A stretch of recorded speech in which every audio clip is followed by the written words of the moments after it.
तो आज हम पढ़ेंगे पब्लिक इंटरनेशनल लॉ का 1.1, जिसमें पब्लिक इंटरनेशनल लॉ का मीनिंग, एवोल्यूशन, डेफिनेशन, नेचर और लीगैलिटी की बात हमने की है।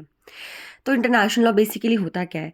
इसको पहली बार यूज़ किया था जेरेमी बेंथन ने 1780 में, जो कि एक ब्रिटिश जुरिस्ट था। उसके बाद से ही ये जो वर्ड है इसको हमने यूज़ किया है, जिससे मतलब as a law which regulates relation amongst the state. जो स्टेट्स हैं उनके बीच में जो रिलेशंस हैं और ये सबको गवर्न करने के लिए जो लॉ है वो इंटरनेशनल लॉ है। उसके बाद हम इंटरनेशनल लॉ वर्ड का यूज़ इस वे में करते हैं। अब ओपनहाइम ने डेफिनेशन दी थी इंटरनेशनल लॉ की, जिसमें ओपनहाइम कहते हैं कि लॉ ऑफ नेशंस और international law is the name of body of customary and conventional rules which are considered legally binding by civilized states in their intercourse with each other. तो ये इसमें मैंने जो ग्रीन पेन्स हैं underline कर रखे हैं, ये बहुत इंपॉर्टेंट लाइंस हैं। इसमें मतलब बात क्या है कि किसी भी इंटरनेशनल लॉ की डेफिनेशन में 4 चीज़ें होनी चाहिए। पहला, सोर्स होना चाहिए। यहाँ पे सोर्स है, बिल्कुल है, customary and conventional rule source दे रखा है। उसका बाइंडिंग नेचर बताया जाना चाहिए। बाइंडिंग बताया है, इस कंसिडर्ड लीगली बाइंडिंग, जो वर्ड यूज़ हुआ है इस डेफिनेशन में, इससे पता चल रहा है कि ये लीगली बाइंडिंग भी है। सब्जेक्ट्स ऑफ इंटरनेशनल लॉ का वर्णन है, हाँ जी है, बिल्कुल है, सिविलाइज स्टेट्स लिखा है। स्कोप ऑफ इंटरनेशनल लॉ बिल्कुल है, in their intercourse with each other is the scope of international law. But still, this definition is not a perfect definition. It was propounded that for a definition to be a perfect definition, there are 4 essentials which I've already talked about. पहला कि source होना चाहिए, binding nature होना चाहिए, international law के subjects का पता होना चाहिए, स्कोप का पता होना चाहिए। ये चारों चीज़ें इस डेफिनेशन में हैं, but still this definition is not an accurate one. For first criticism to Oppenheim's definition is first कि ये बताता है कि it only takes into account the relations amongst the state. पर हम आगे पढ़ेंगे कि सब्जेक्ट्स ऑफ इंटरनेशनल लॉ में सिर्फ स्टेट ही इंटरनेशनल लॉ का सब्जेक्ट नहीं है। आईसीजे है, यूएन है, और कंपनीज हैं, और इनफैक्ट अब तो इंडिविजुअल्स भी इंटरनेशनल लॉ का सब्जेक्ट है। तो इंटरनेशनल लॉ के सब्जेक्ट्स में सिर्फ स्टेट्स नहीं आती हैं। तो यहाँ पे ये पहला क्रिटिसिज्म है इसका। सेकेंड क्रिटिसिज्म है कि इंटरनेशनल लॉ जो है ये कहता है कि अगर ध्यान से हम पढ़ें तो यहाँ पे दे रखा है is the customary and conventional rules की बात की गई है, लेकिन ऐसा नहीं है। अगर रूल है तो राइट्स भी हैं, ड्यूटीज़ भी हैं। तो इंटरनेशनल लॉ जो है वो रूल्स के साथ साथ राइट्स और ड्यूटीज़ की भी बात करता है इंडिविजुअल्स के। और इनफैक्ट यूएन ने ये कंफर्म भी कर रखा है कि ICHR जो है, international court of human rights, वहाँ पर आप इंडिविजुअल के राइट्स भी आप क्लेम कर सकते हो अंडर इंटरनेशनल लॉ। तो इंटरनेशनल लॉ में आप इंडिविजुअल राइट्स भी क्लेम कर सकते हो, राइट्स भी हैं, आपकी ड्यूटीज़ भी हैं। तो वो एक क्रिटिसिज्म है। थर्ड क्रिटिसिज्म है कि use of the word civilise states, यहाँ पे जो डेफिनेशन में सिविलाइज स्टेट्स वर्ड यूज़ हुआ है उस सेंस में किया है कि सिर्फ क्रिश्चियन स्टेट्स को सिविलाइज स्टेट्स कहा जाता था। ऐसे इसकी कोई एक्सप्लिसिट डेफिनेशन दी नहीं हुई है सिविलाइज स्टेट्स की।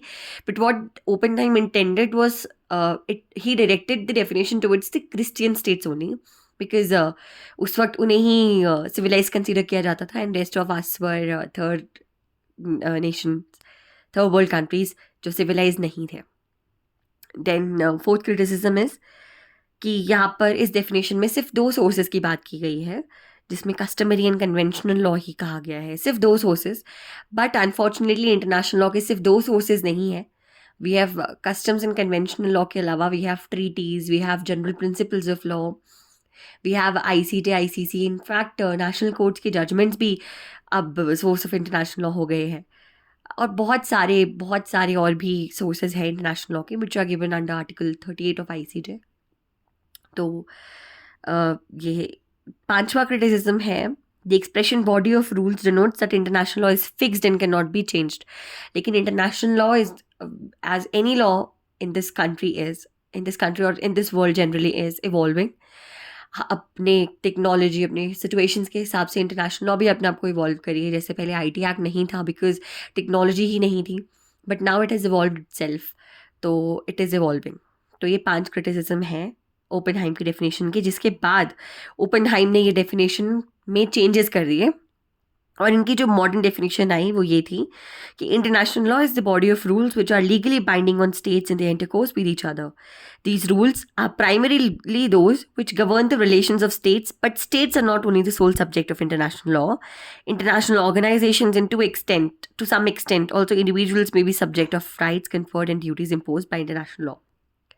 अब अगर हम डेफिनेशंस की बात करें इंटरनेशनल लॉ की, तो we have two types of definitions, modern and traditional. Traditional definition पे आते हैं पहले हम. तो ग्रे ने दी है ट्रेडिशनल डेफिनेशन, जिसको आप वीडियो पॉज करके आप पढ़ सकते हैं. मैं फोकस कर रही हूँ, ये सारी डेफिनेशंस आप पढ़ सकते हैं. बाकी इतनी important exam point of view से है नहीं है, बट स्टिल एग्जाम में जाने से पहले just read them, pause this video and read the definitions. मैं सीधा जंप करती हूँ आगे अगले पार्ट पे, which is the nature of international law. अब ऑस्टिन ने इंटरनेशनल लॉ को बहुत क्रिटिसाइज किया है. एज ऑस्टिन सेज कि law is the command of sovereign back by sanctions. लेकिन इंटरनेशनल लेवल पे अगर हम देखे जाए तो इंटरनेशनल लेवल पे पहली बात तो कोई सॉवरेन है ही नहीं, और सॉवरेन है नहीं कोई, ना कोई सॉवरेन लेजिस्लेटिव अथॉरिटी है किसी उसको इनाक्ट करने के लिए, ना कोई एडिक्वेट सैंक्शंस है इंटरनेशनल लॉ में. तो ये तो जो है international law is just a rule of morality, जिसको कॉमन कंसेंट से आपने इस्टेब्लिश कर दिया है, और तो कुछ भी नहीं है. ये कहा जाए अगर तो international law is applied to conscience and to conscience only, not to people और नॉट टू द कंट्रीज. अगर आपका कंसाइंस मांगता है कि हाँ ठीक है, we are doing something wrong to this particular country, then you can act upon that in that scenario. ये ऑस्टिन की डेफिनेशन कहती है. और ऑस्टिन ये भी कहता है ना तो वहाँ पे सैंक्शंस है, ना कोई अथॉरिटी है, ना कोई पोटेंट जुडिशरी है, एग्जीक्यूटिव पावर्स भी किसी के पास नहीं है, डिसीजंस इन्फोर्स भी नहीं कराए जा सकते अगर लिए जाते हैं तो. ऑल्दो हमारे पास सब कोर्ट्स हैं, बट स्टिल जो डिसीजंस हैं उनकी इन्फोर्समेंट की बात करें अगर, तो इन्फोर्समेंट कंपलसरी है नहीं है. सैंक्शंस जो छोटी मोटे कंट्रीज लगा देते हैं, but that too depends upon the relations between the two countries. अब ऑस्टिन के व्यू को अगर हम क्रिटिसाइज करें तो पहला है कि existence of customary international law बिल्कुल है, कि जहाँ पे ये कह रहे हैं कि एक सॉवरेन की ज़रूरत है रूल्स को इनैक्ट करने के लिए, या फिर लॉ बनाने के लिए इंटरनेशनल लॉ. तो ऐसा बिल्कुल नहीं है. सॉवरेन के बिना भी कई लॉज बनते हैं, जैसे कस्टमरी इंटरनेशनल लॉ से भी कई लॉज बने हैं. तो कॉमन लॉ ऑफ इंग्लैंड भी जो है वो भी कस्टमरी इंटरनेशनल लॉ का ही पार्ट है. फिर states regard international law as law. अब इंटरनेशनल लॉ जो है वो एक लॉ है, स्टेट्स कहते हैं, स्टेट्स मानते हैं इंटरनेशनल लॉ को as a law.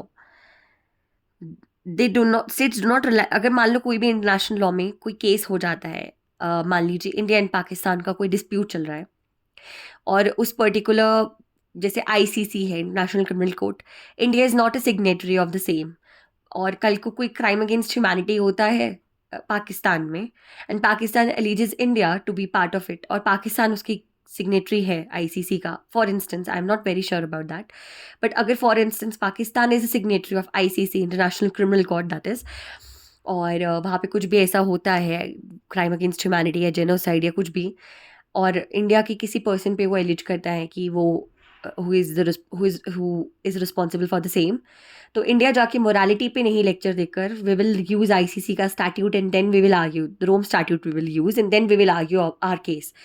It means that we are recognizing international law as a law. We are recognizing ICC का law as a law, but we don't want it to bind us in its framework. But yet, to argue our case, we will cite that particular law. वैसे ही international conferences होती है, conventions होती हैं, ये सब international principles को मद्देनज़र रखते हुए ही बनती है. We have VCLT, that is Vienna convention on law of treaties, यानी कि जितनी भी ट्रीटीज़ होंगी इस वर्ल्ड में, वो सब VCLT के रूल्स को ध्यान में रखते हुए ही बननी चाहिए, होनी चाहिए. तो हम वो सब ध्यान में रखते हुए इंटरनेशनल कॉन्फ्रेंसेस में जो ट्रीटीज़ होती है, मल्टीलेटरल होती हैं या जो भी होती हैं, वो उसमें ध्यान में रखते हुए ही होती हैं. फिर सैंक्शंस की अगर हम बात करें तो यहाँ पे कह रहे कि it is not backed by sanctions, it is not true. Sanctions बिल्कुल लगते हैं, कई बार ही लगते हैं, जैसे अभी रशिया यूक्रेन वॉर पे रशिया पे सैंक्शंस लगे हुए हैं, तो सैंक्शंस बिल्कुल लगते हैं if you violate international law. अब स्टार्क एक इसमें कह रहे थे कि in many primitive communities, a system of law existed without there being a formal legislative authority. Primitive societies में भी पहले बिना legislative authority के भी laws और ये exist करते थे. फिर आगे बात करें अगर हम, तो ऐसे कई नेशंस हैं जिन्होंने इंटरनेशनल लॉ को अपने कॉन्स्टिट्यूशन में रिकग्निशन दिया है। जैसे यूएस का कॉन्स्टिट्यूशन का आर्टिकल 6 कहता है कि ट्रीटीज जितनी भी है are the law of the land. जो यूएस ने जितनी भी ट्रीटीज साइन की हैं, they are the law of the land. फिर अगला क्रिटिसिज्म अगर मैं बोलूँ, तो 2 या 2 से ज़्यादा कंट्रीज़ जो हैं, अगर वो लीगली बाइंडिंग अग्रीमेंट में आती हैं, तो इसका मतलब वो रिकॉग्नाइज कर रही है इंटरनेशनल लॉ को। क्योंकि अगर 2 कंट्रीज अग्रीमेंट में आ रही हैं, 2 या 2 से ज़्यादा कंट्रीज अगर आ रही हैं, तो एक इंटरनेशनल लॉ बन रहा है कि that will govern that particular country, right. अगर ए और बी कंट्री है, इंडिया पाकिस्तान एक ट्रीटी करती हैं और हम लोग वो ट्रीटी अगर कर रहे हैं, हम मान रहे हैं उस ट्रीटी को, it means we are recognising international law in itself कि हाँ, अगर कुछ भी इसने किया, पाकिस्तान ने कुछ करा या इंडिया ने कुछ करा, तो we can go for sanctions या कुछ भी यूएनएसए में मैटर लेके जा सकते हैं। तो या फिर जैसे इम्यूनिटीज़ दी जाती है डिप्लोमेटिक एजेंट्स को, तो वो सब भी इसी का पार्ट है। हम जो दे रहे हैं डिप्लोमेट्स को इम्यूनिटीज़ देते हैं, तो वो भी एक तरह से ये है कि हम इंटरनेशनल लॉ को मानते हैं, इसलिए हम देते हैं। फिर there are instances where national law recognise the legality of international law to derive its national law. International law से कई बार डिराइव होके हम नेशनल लॉ भी बनाते हैं। It means we are recognising international law. जैसे सुप्रीम कोर्ट ने विशाखा वाली जो गाइडलाइंस निकाली हैं, वो कहीं और से नहीं आई हैं। वो एक बहुत फेमस केस हुआ था, इंटरनेशनल लेवल पे एक ट्रीटी हुई थी, उससे निकल के आई हैं। आई am not remembering the name of the treaty, मैं आगे आपको बता दूंगी आगे वाले पार्ट्स में। बट हाँ, कि वहाँ से निकल के आए हैं, हमारे कई रूल्स आए हैं। लेकिन अगर हम बात करें ऑस्टिन की, तो ऑस्टिन गलत नहीं था क्रिटिसिज्म देने की, क्योंकि जिस टाइम में ऑस्टिन ने ये लिखे हैं, क्रिटिसिज्म्स लिखे हैं इंटरनेशनल लॉ के, वो जो टाइम था उस टाइम पे that was an age of war. और उस टाइम पे जो है international law was not that strong law जो अभी है। डिप्लोमेटिक रिलेशंस तो बहुत ही कम होते थे। Now coming to the next point which is international law is a weak law. बिल्कुल इंटरनेशनल लॉ एक वीक लॉ है या नहीं है? बिल्कुल एक वीक लॉ है इंटरनेशनल लॉ। क्यों? क्योंकि यहाँ पे इफेक्टिव एग्जीक्यूटिव अथॉरिटी हमारे पास है नहीं इंटरनेशनल लॉ को इन्फोर्स कराने के लिए। दूसरा, कोई एक सिंगल जुडिशियल बॉडी नहीं है हमारे पास। आईसीजे, आईसीसी अलग अलग केसेस हैं, बट इनमें भी ये है कि अगर आप मैटर लेके जा रहे हैं तो आपको सामने वाले का कंसेंट लेना पड़ता है। आईसीजे में अगर आप लेके जा रहे हैं, ICC is about individual criminal liability majority of cases में, तो मैटर ही नहीं है कुछ भी। फिर international law unlike state law suffers from great uncertainties. बिल्कुल इंटरनेशनल लॉ में अनसर्टेनिटी बिल्कुल बहुत ज़्यादा है। जैसे अभी रशिया यूक्रेन क्राइसिस हुआ, वॉर हुआ, तो वहाँ पर पूरे वर्ल्ड का जो जियो पोलिटिकल सिचुएशन था, it change due to that particular war. या जैसे अफगानिस्तान में तालिबान आ गया, तालिबान रूल ने भी काफ़ी जियो पोलिटिकल सिचुएशन को चेंज कर दिया। तो international law is not static, it gets affected by the geo political situation around it. फिर अगर हम बात करें तो वीक मैकेनिज्म है इंटरनेशनल डिसीजंस को इम्प्लीमेंट कराने के लिए। मैंने पहले भी ये चीज़ बोली है कि इंटरनेशनल डिसीजन तो आ गया, लेकिन अगर कोई कंट्री नहीं मान रही है तो बहुत वीक मैकेनिज्म है उसको इन्फोर्स कराने के लिए। और लास्टली अगर मैं कहूँ तो international law can not intervene in the matters which are within the domestic jurisdiction of the state. बिल्कुल ये एक जनरल रूल है कि अगर म्यूनिसिपल लॉ है और म्यूनिसिपल लॉ एग्जिस्ट करती है किसी भी मैटर पे, तो municipal law will always prevail over international law. और इंटरनेशनल लॉ, क्योंकि हम लोग सोवरेनिटी की बात करते हैं, तो international law can not intrude between municipal law of a country. अगर मैं कंक्लूड करूँ इसे, तो मैं कह सकती हूँ international law is the vanishing point of the jurisprudence.